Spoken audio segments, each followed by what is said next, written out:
Welcome to Nightstand Coffee. I'm Todd. And I'm Jennifer. And this is Season 1, Episode 5. Which sounds crazy. Yeah. We're going to talk about forgiveness today. We need to get back. You know that song? No. Oh, it's Don Henley back in the 80s. Yeah, pre-96. Yeah, pre-96. We can talk about that sometime. What that joke means. But there Don Henley had this song called Heart of the Matter, and it went, we need to get back to the heart of the matter. It's the heart that matters. And anyway, the chorus was forgiveness. Anyway. Okay. Yeah. Well, thanks for that. Yeah, so... I don't know that we got permission to use that on our podcast, but... It's not the original recording, and no one's making any money off of it, so Fair. We're okay. Okay, so let's make the link between feelings and forgiveness. So last week we talked about feelings, and so we feel like these topics kind of go hand in hand, because if you struggle to share your feelings, you likely are struggling to forgive. Yeah, well, and if you are being ruled by your feelings and emotions, rather than recognizing, where they're coming from, what's true and what's not true, because our feelings don't always tell us the truth. We can feel some way about something, and that doesn't mean that's true. Right. It doesn't mean that our experience of those emotions is any less valid, or there's not good reasons maybe that you feel that way, but it doesn't always mean that's the truth about where you are today. Right. It means it's how you feel about what happened in the past, and that's a different thing. Right. And so when we're talking about forgiveness today, we're going to talk about it in the context of a married relationship. Yeah. But I think some of these principles will definitely apply outside of a marriage. Oh, absolutely. Absolutely. Just forgiveness in general. Right. I mean, learning to forgive a parent or a sibling or a close friend who you feel like has betrayed you or whatever. Right. I mean, it'll apply to all of those things, but certainly for us today, we're talking about the context of a married relationship. And so why do you think it's important, forgiveness in a married relationship? Well, because offenses will come. Yeah. I mean, even two people who are doing their very best to love each other well will at some point disappoint the other. There will be a disagreement that escalates to a place that it shouldn't. There will be, whatever. Offenses will come. Right. And so if we don't learn to forgive, then it just piles up and it gets worse and worse and worse. And you end up with those places where you feel disconnected and you're strangers living in the same house. If you even continue to live in the same house, unforgiveness is it's the thing that will destroy your marriage. It's not the offensive act, whatever it might have been. And of course, sometimes those things come in repetition and it feels like there's no other recourse but to, break relationship, which is a terrible place to be and a difficult place to navigate. And we can talk about that maybe more at some other time. But when you allow unforgiveness to continue to pile up, that's the thing that's going to destroy your relationship. It's not the thing that your spouse did to hurt your feelings. Those can be gotten past if you can forgive. But when you're not willing to forgive, then those offenses become paramount. They become big. Yeah, well, they become insurmountable obstacles. Well, and so I think we have a tendency to not want to forgive because we're trying to protect ourselves. Yeah. It's one of several things, but definitely you're trying to protect yourself, or you're afraid if I forgive you for what you did or what you said, then I'm telling you it's okay that it happened. Right, I'm letting you off the hook. Right. And so so then we tend to hang on to it, like basically saying if I am soft about this, right? If I say I forgive you and we move on and grow in our relationship, then I'm like giving you permission to have wronged me in some way. Yeah. And so, and I don't necessarily think that that's true. Like it doesn't have to be true. No. With forgiveness. And so you can forgive and it still not be okay what was done. Oh, absolutely. And so I think what's clear is that you need to understand that forgiveness is about you forgiving, not about the person being forgiven. Yeah. It's a very personal thing. And so it's like when you don't forgive, it eats you alive. Right. I think it was Corey ten Boom that said, forgiveness is setting a prisoner free and then realizing the prisoner was you. Yeah. Right. And so we hold ourselves bound to these things. How many times have you either been a part of this kind of situation or heard people talk about the kind of thing where they they have something that they're holding on to, an offense or a hurt or whatever, and they feel like they've got to forgive the other person or ask for forgiveness, and they go to the other person and say, hey, X happened and I really need to talk, to ask your forgiveness, or I want to let you know that, and they don't even remember. They go, what are you talking about? I don't even remember that incident. And of course, that's less likely to happen in a married context. But the point still is that when we hold on to offense, the other person often they're not even affected by it at all. Right. They don't remember it. They don't think about it. They're not, so your spouse may be getting up and going to work every day, not even knowing that you're offended or hurt or wounded. And how could they ever have an opportunity to try and repair it if they don't even know? And you're the one who's being held hostage by it, not them. Right. Well, and I think holding unforgiveness just creates this emotional wall and prevents people from just sharing themselves with the other person. It's like, you hurt me, and so then I'm not going to share that part of me with you anymore. Right. Because I don't want to risk hurting it. And so then these bricks start to be built. And so then you become more and more distant from your spouse because you're not letting them in because of a hurt that they had. Yeah. And then you're mad because you're not connected to your spouse. Right. Why aren't they connecting to me emotionally? Yeah, and maybe you're blaming them even. You're going, why aren't you, why don't you love me? Why aren't you talking to me? Why aren't you? And not even realizing that the hurt that you're holding on to is actually the barrier between the two of you. Yeah. So what do you think about that? So how do you get past that? Well, it's risk. Yeah. There's always risk. But when we're so I guess maybe we could back up from that even and just talk about the steps to forgiveness. Because really the decision to forgive comes before the risk, right? Like I have to choose to forgive, and that can come even before I have the conversation that needs to be had, and really probably should come before the conversation, because if I haven't made the decision to forgive, well, then the conversation is not going to go well, because I'm going to start spewing my hurt rather than letting go of it. And so let's, when we talk about the steps to forgiveness, you have to first talk about the decision to forgive. I have to decide that I'm going to forgive the person who's wronged me. I'm going to forgive my spouse. I'm going to, and then, so then in that moment you go, okay, I'm going to choose to forgive. Now, that doesn't mean that it's all said and done. I think that's how we would like it to function. Yeah. And sometimes it could, but not always. Well, it depends on the depth of the hurt. Right. Depends on the severity of the offense. It's one thing if your spouse said a rude thing to you, and it's a whole other thing if they've been unfaithful. The depth of those offenses, the pain of that hurt is different. Yeah. And so, so it might be possible for you to go, hey, I forgive you for that thing that you said. And that be the end of it. Right. Right. That's a much different animal, than those deep kind of wounds that. Well, and so keep in mind too, that once you do offer forgiveness, that doesn't mean that there won't be triggers to remind you of the pain. Right. Chip Ingram, who's a pastor and an author, talks about the steps of forgiveness as forgiving, forgiven. Right. And so forgive, that first step is what we were just talking about, where I make the decision. I choose to forgive. I decide that I'm going to forgive this person. And you go, okay, I forgive you for what you did. I forgive you for this thing.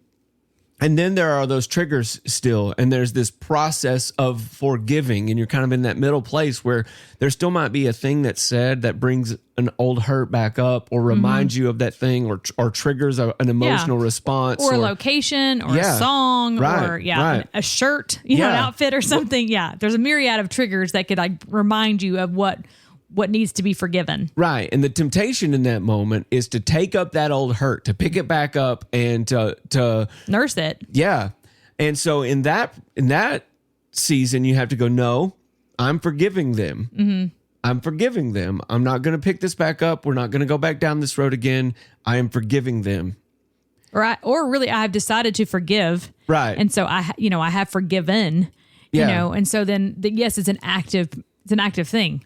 Right, which is kind of the whole point of the ing, is that it's an ongoing process where you're in the middle of that. There's still some of that pain that comes. There's still some of that emotional triggering that comes, and so you're in that middle season, and then you get to that place where it's forgiven, where it's in the past, and so even the things that would have triggered you before, maybe they do still serve as a reminder, but the pain's not there any longer. Yeah. You're not tempted to take up the offense again. You're not so there's a season, there's a process that takes place sometimes that, and we have to give ourselves the grace to work through that process. And if we're the offending spouse, we have to give our partner the grace to go through that process. Well, and in the room to talk about it, right? So if there's triggers that are happening, like that doesn't mean that you can't talk about what you just experienced. Right. If you've been triggered by that, it's okay to take it to your spouse and say, hey, I know that I've forgiven you, but this happened and it's triggering me. Can we talk about how I feel? And that hopefully the spouse would then be willing to talk about it, and not take it personal, but just could hear that out as a part of the healing process. Right. Well, and so if you're the offended spouse and you need to talk about these things, you need to make sure that you're talking about them to heal and not wanting to talk about them so that you can sling mud again. Yeah. That you're not retaking the offense, that you're not taking the offense up again, that it really is about, hey, I need to talk about this because if I don't, then I'm running the risk of holding on to this offense. I'm running the risk of, and I want to be able to let go of it. So I need to talk about this with you, that it's about the healing process and not about, needing them to understand how much they hurt you again. Right. Because typically I would expect that the spouse knows how they hurt you. Well, if they have any kind of emotional maturity at all, absolutely. They should be able to see it and understand it and own it, honestly. And so, and also in that season of the forgiving, I think it's important that the offended spouse, if they're seeing changed behavior in the offender spouse, we might need better identifiers. But the perp. Yeah. Okay. So, in the white van. Anyway. Okay. So, if you're the one that's being, if you wronged me, let's just do that. That gives me some better ideas. So if you have wronged me and I'm trying to heal, if I see changes in your behavior, I need to take the time and comment on that. Like changes in a good way to say, hey, you know what? I've noticed that you're doing this differently. Yeah. I noticed that you're no longer saying these things to me, or you're no longer spending time with this person, or you're no longer, fill in the blank, whatever it is. I can tell that you're working on it and changing. Yeah. It's super important that the person that has been wronged identifies that they see changes in their spouse, because otherwise it's really hard to maintain the change. Yeah. Because you're like, here I'm trying, if you're the one that's done wrong and you've come and asked for forgiveness and then you're changing your behavior and then your spouse refuses to acknowledge that they can see changes in you, it's really hard to want to continue to change. Right. And well, this is one of the powerful things about honor, right? That's why Scripture tells us to give honor where honor is due. It accomplishes a couple of things, right? Number one, if I give honor to you because you've done something that is deserving of honor, well, then it works humility in me because there's something powerful about me acknowledging, receiving something that, well, as a gift, right? And giving that honor in that way. And then also it reinforces in the other person, that, hey, I see you. I see what you're doing. I see, and so we give honor because it creates an environment in which forgiveness can flourish. It creates an environment where healing takes place. It creates an environment where relationships are solidified, where we are drawn closer to each other because we're being seen and being known. We're being loved in the way that God loves. And man, if we can love each other the way that God loves us, then forgiveness becomes a prerequisite. Honor becomes a common thing, and then we feel we're loved. We're known. Well, and when we're harboring unforgiveness, we need to recognize that most of the time we are acting. like we're using that as a filter for every other action that happens. Oh yeah, for sure. Right. Like we're saying we feel like we've been wronged. And so then we go, oh, see, they said that for that reason, or they don't think about me. They don't consider my feelings, and everything gets filtered through that unforgiveness. It's confirmation bias. Yeah. Explain what that is with that phrase. Well, we find what we're looking for. And so if I think, if the lens that I'm viewing you through is that you are aiming at belittling me, that you don't care about me, that the offense that I'm holding is the reality for our relationship, then I will find things. I will look for things, and I will find things that confirm that bias. It's the same reason that people like only listen to certain political commentators or watch certain news outlets or whatever. It's because those outlets continue to confirm the feeling that they have, the bias that they have, which makes us feel justified.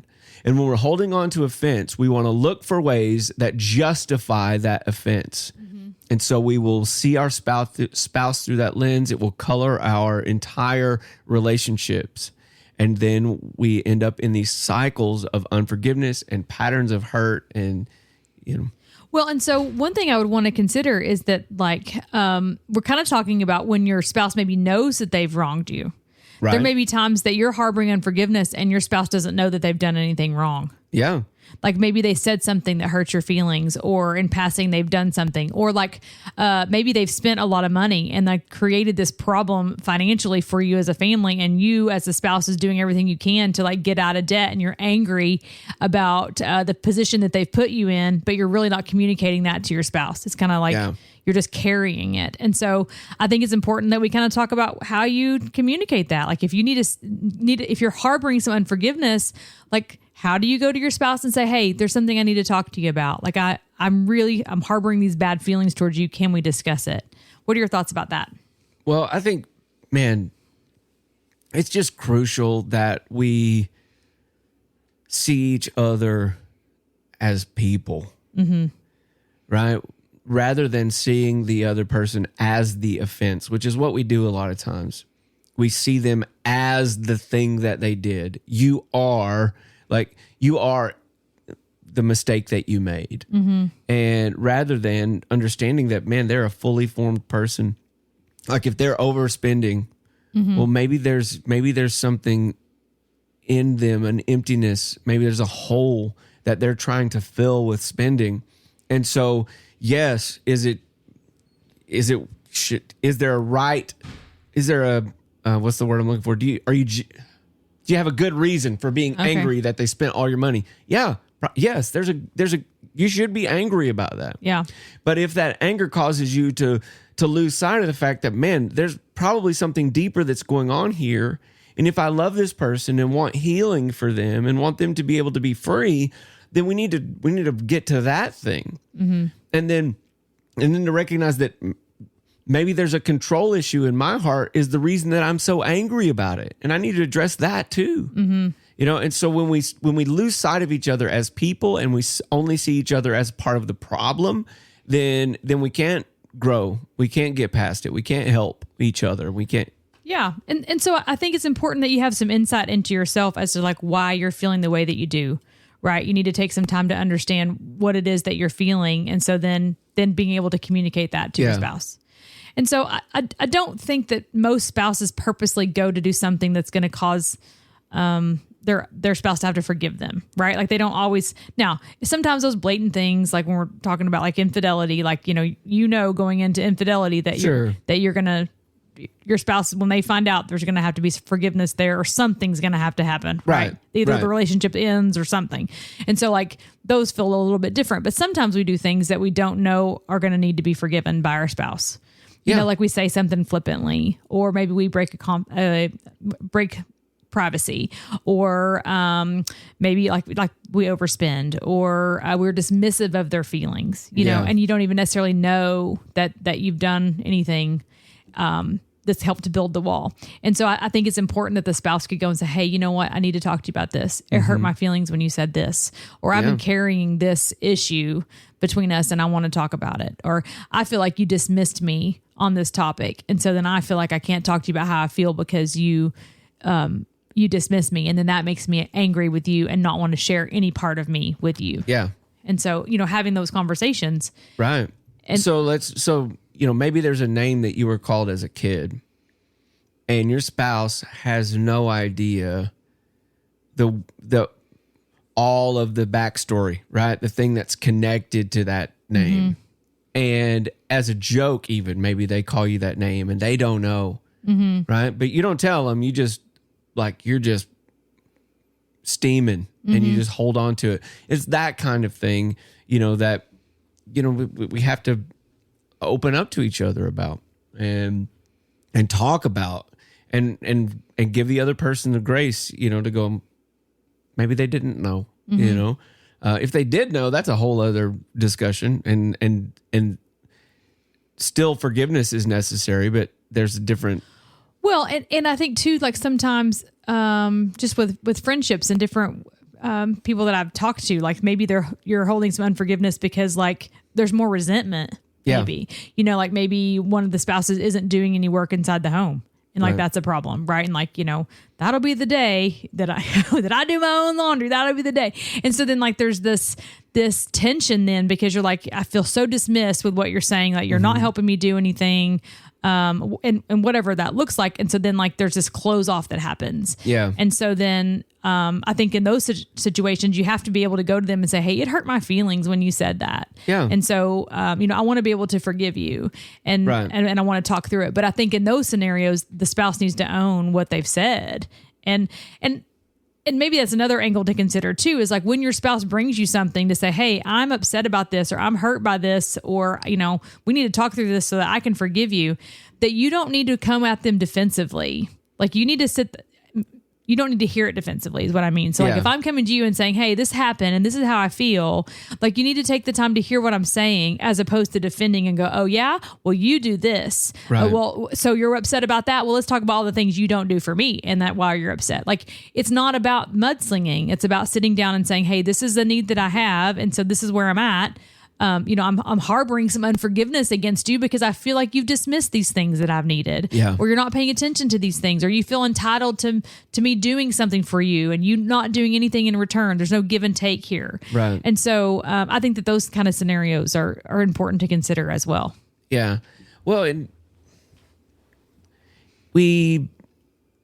it's hard for us to give without expectation of return. Mm-hmm.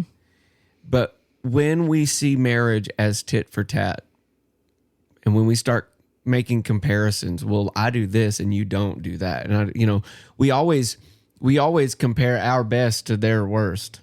Oh yeah, that's true. Right? Yeah. And I know it's hard for us to wrap our brains around even the idea of a relationship where each person gives 100% of themselves but doesn't expect anything in return. But when marriage really works, that's what it looks like, right? That I'm giving my very best to you. I want to see you flourish. I want to serve you well. I want to love you well. And I do that without any expectation of anything in return at my best, right?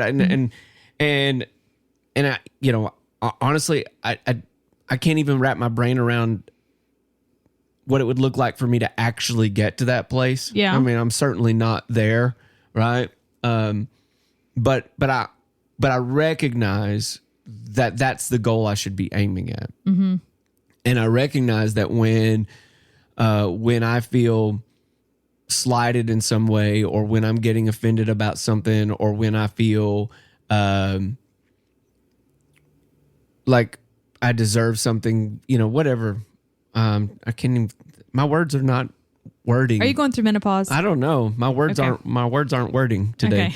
Okay. And we're not even late at night. It's mid-morning. I know. Okay. I'm still You drinking my second cup of coffee. Okay. So anyway, now I'm losing my train of thought. So wow, you guys are going to love this episode. So No, You lost it again. I did. This is okay. Well, once upon a time. So tit for tat, what you're saying. Yeah. So I recognize that the goal I should be aiming at is to give you 100% of myself without any expectation of anything in return, because that's what Christ does for us, right? He gave himself fully, to the end, right? He poured himself out to the very last, knowing that that we would never be able to give him anything in return that would, that would equal that.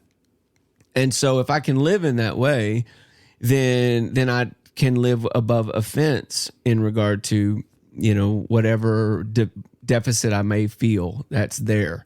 And the beauty is that if you're living that way too, then we're both giving 100%. Yeah. And our needs get met. Uh-huh. But in those moments when offense comes, we can let it go, because I go, well, I'm not loving you. I'm not loving Jennifer, or you're not loving your spouse because of what they can give back to you. You're loving them because you want to see them flourish, because you are loving sacrificially, Does that make sense? Yeah, it does. And I guess I want to circle just back a little bit to the being defensive when someone expresses a need, that like, did you spill your coffee on my couch? No. Okay. No, the paint is flaking off of this cup. He's like flicking on my couch at work. And I'm like, what are you doing? Did you spill your coffee? Because I was fussing earlier because he had it just sitting on the couch. And like, I'm afraid this is going to spill. No, I'm drinking from an old cup that is powder coated. Okay. And the powder coating is starting to pull.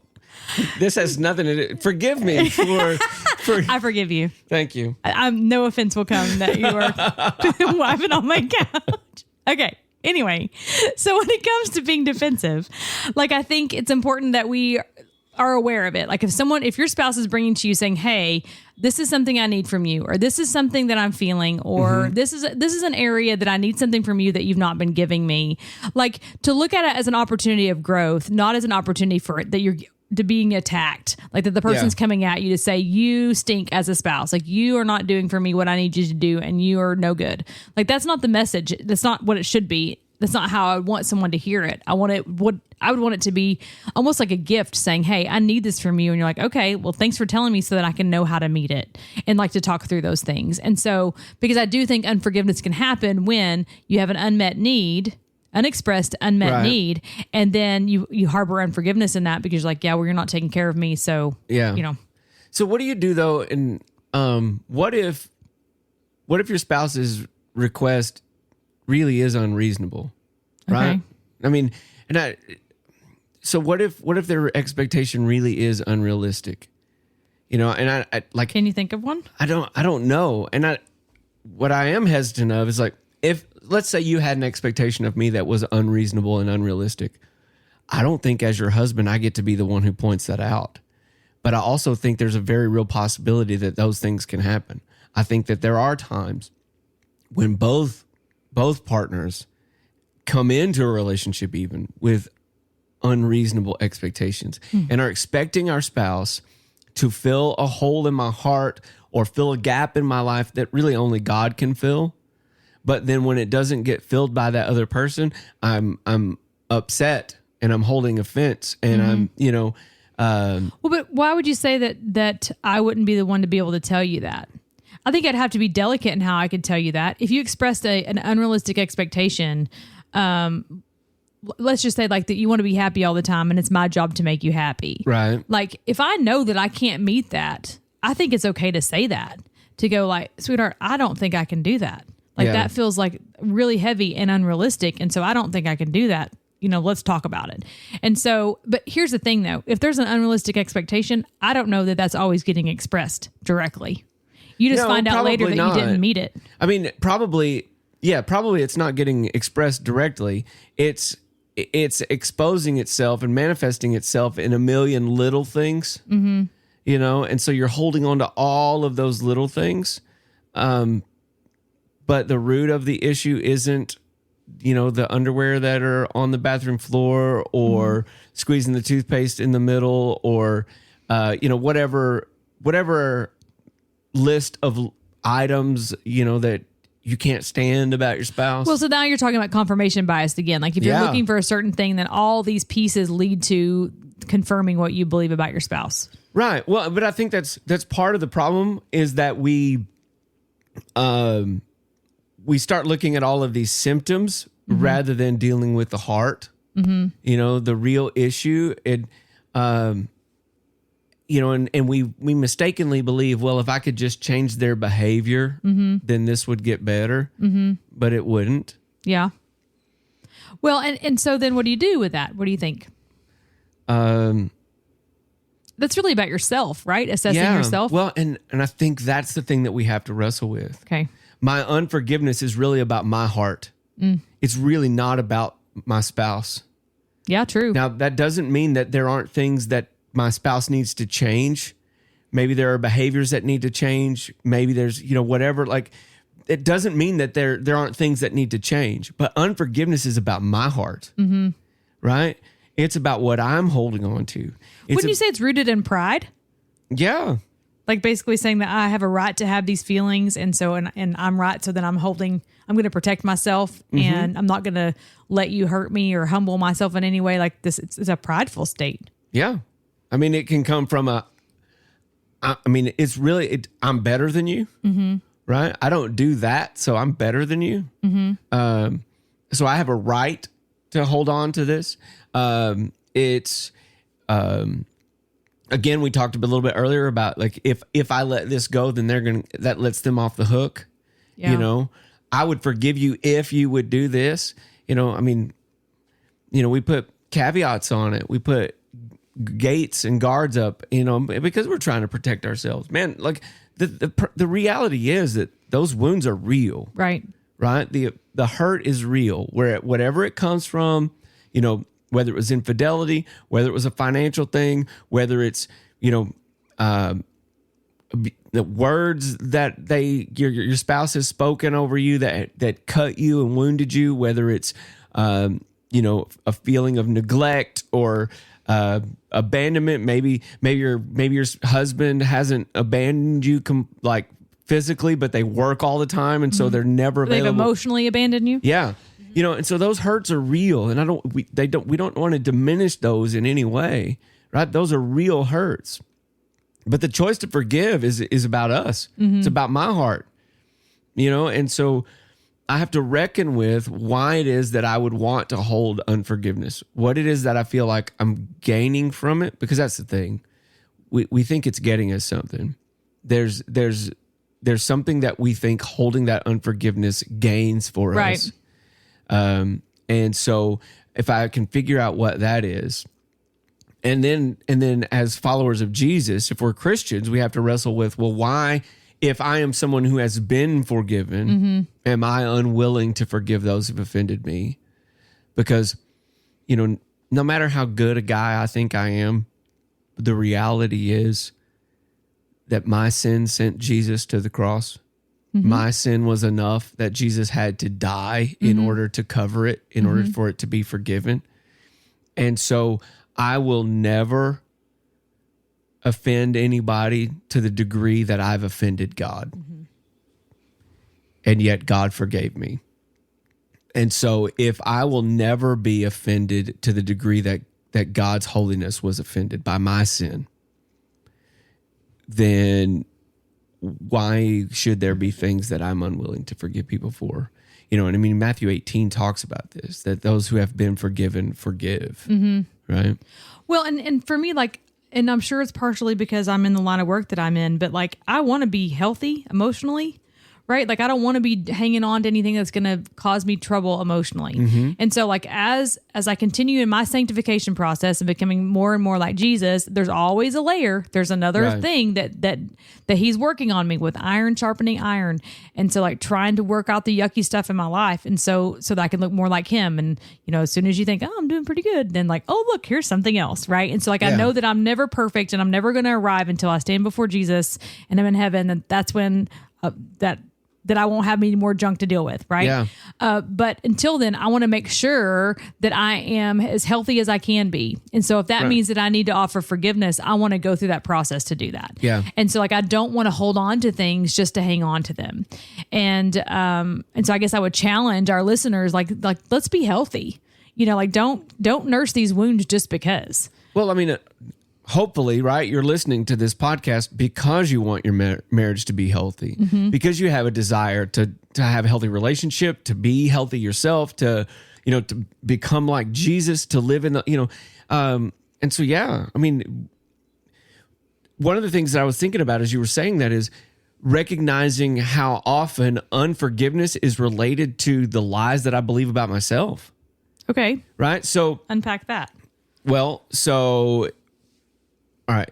If I don't believe I'm stupid and you tell me I'm stupid, won't matter. True. I'll just go, nah, you're wrong. You're stupid. Sure. Right. Like, it's like someone telling me that I'm a natural blonde. Yeah. Yeah, I'm not. Yeah. And so I know the truth. Yeah. So, okay. So say that all day long. It don't matter. Right. Yeah. But if I deep down believe I'm stupid and you tell me I'm stupid, then I'm hurt. Right? Because I believe a lie. And so sometimes that's what's going on, is that I'm only upset, I'm only offended, I'm only wounded because my spouse touched on a lie that I believe about myself already. And so we're afraid that, they see I'm stupid too. Yeah, they see it. Yeah. Or we feel like they don't love us in spite of it. And so then we're like, well, if you really loved me, you wouldn't think that, but deep down we believe it's true anyway. And so I hate to say this, but sometimes we hold on to those things and use them against our spouse. Like if I know that being called stupid is hurtful for you, and like we're in the throes of some argument and I throw it out there. Whew. Yeah. Well, we do it though. It happens. People it happens. Yeah, absolutely. It happens. And so, but then you go back to, well, what does it mean to love your spouse? What does it mean to cherish the person that you said you wanted to spend the rest of your life with? And if there's something that I know is hurtful to you and I intentionally bring it up when there's a disagreement or an argument or what, man, like, what does that say about the state of my heart? Right. And that's the thing, man. We have to come back to, Jesus was very clear that we have to clear the log out of our own eye before we can see clearly enough to help our, get the speck out of the other one. Yeah.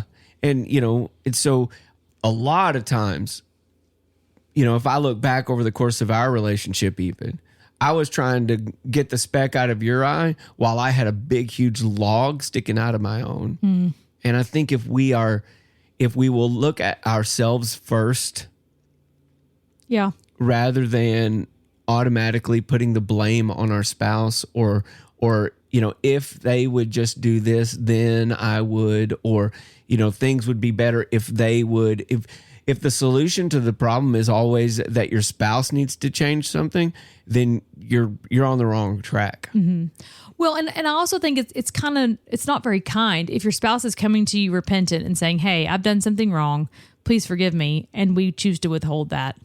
Yeah. Like when they're repentant and their behavior's changed, right? Yeah. Like it's not just they say they're sorry and then don't do anything different, but they say they're sorry and their behavior changes. And so then, but yet we're withholding forgiveness and saying, well, that your changes aren't good enough. Right. Like, I'm not going to acknowledge that. Yeah. And so I think sometimes we do that. And so then I also want, I have some homework ideas. Did you have anything else that you wanted to unpack before I go to homework? Well, I just, so there's one of the pastors that's on staff at the church where I'm on staff. And so a lot of you will know, Pastor Dick Motzing. We were at a men's event and I had him on a panel and he was talking about that when he and Cheryl were younger, he said he would pray, God, would you change Cheryl's heart in this area, or would you change this? And he said he felt like the Lord spoke to him and said, you need to stop praying that I will change her and pray that you will be the husband that she needs. Right? And I think, man, if we could have that perspective, all of us, stop praying that God will change your spouse. And that doesn't mean there aren't things that need to change. Right. But if I can be the husband that you need right where you are right now in this moment, then those changes will come. Mm-hmm. If you can be the wife that I need in this moment right now, then the things that need to change in me, those will come because we'll be meeting each other's needs. We'll be, but oftentimes we're looking outward rather than looking inward and going, God, what does Jennifer need from me right now? How can I be the husband she needs in this moment? How can I be the husband she needs in this season of our lives? How can I be the husband, how can I love her like you love her? How can I sacrifice for her in the way that you give yourself? How can I, and then, if you're doing the same thing in return and we're rather than focusing outward, we focus inward, then we're able to, I think we're more able to forgive. Mm-hmm. We're capable of extending grace. We're more focused on how we can serve rather than how we can be served. And that's when we express who Jesus is in the most beautiful ways. That's really good. I think that's great stuff.